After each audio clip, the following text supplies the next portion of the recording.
Hello दोस्तों, नमस्कार। हमारे YouTube चैनल में आपका स्वागत है। आज की इस वीडियो में हम बात करने वाले हैं म्यूचुअल फंड के बारे में। तो दोस्तों, अगर हमारा 15 से 20 साल पहले लिया हुआ म्यूचुअल फंड अगर ठीक से रिटर्न नहीं दे रहा या फिर डिजायरेबल रिटर्न नहीं दे रहा है तो इस हालत में क्या करें। उदाहरण के लिए मान लीजिए मेरे पोर्टफोलियो में 4 फंड है, एक लार्ज, एक मिड, एक स्मॉल और एक मल्टी। और अगर मान लो 15 से 20 साल के बाद इसमें से स्मॉल कैप वाला बेकार निकल जाए या ठीक से परफॉर्म नहीं कर रहा हो तो क्या इससे बचने के लिए 2 large, 2 mid, 2 small, 2 multi cap fund खरीदना चाहिए? तो चलिए सबसे पहले SIP के रिटर्न देख लेते हैं। निफ्टी स्मॉल कैप 250 TRI के 20 साल का रिटर्न 14.8% है। स्मॉल कैप कैटेगरी के 20 साल का रिटर्न 16.22% है। 20 साल की SIP का एवरेज रिटर्न 15.5% से लेकर 17.5% है। वहीं आप देखिए 15 साल में स्मॉल कैप में SIP का रिटर्न रेंज 14% से 21%, यानी कि सबसे खराब से खराब वाले ने भी 14% रिटर्न दिया है।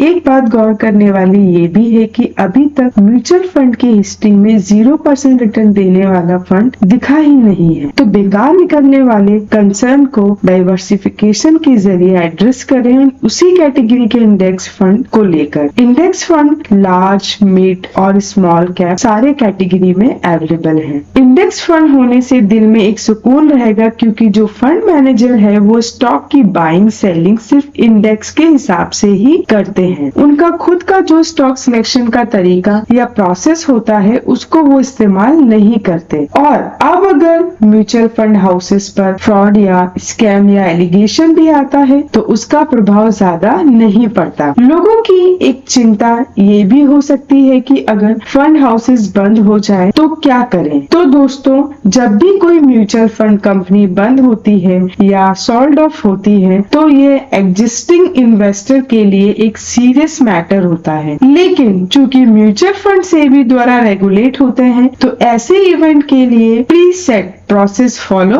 किया जाता है। अगर कोई mutual fund company shut down होती है तो या तो फंड को ट्रस्टी को क्लोजर के लिए सेबी से अप्रूवल लेना होता है या फिर सेबी खुद हाउसेस को शट डाउन करने के लिए डायरेक्शन देता है। ऐसे केसेस में सभी इन्वेस्टर को वाइंडिंग अप से पहले last available net asset value के हिसाब से उनका पैसा रिटर्न कर दिया जाता है। तो दोस्तों, आज के हमारे टॉपिक का सार ये है कि बेकार निकलने वाले कंसर्न को पैसिव फंड या इन्वेस्ट करके दूर कर सकते हैं। और साथ ही ये भी ख्याल रखना है कि किसी भी एक कैप में चाहे वो लार्ज, मिड, स्मॉल में ओवर एलोकेशन नहीं करें। उम्मीद करती हूँ दोस्तों आज का टॉपिक आपके लिए फायदेमंद रहा होगा। बाकी अगर आप लोगों के म्यूचुअल फंड या इन्वेस्टमेंट से रिलेटेड कोई सवाल है तो हमें कमेंट करके बताइए। हमारे वीडियो को लाइक करें और चैनल को सब्सक्राइब करें।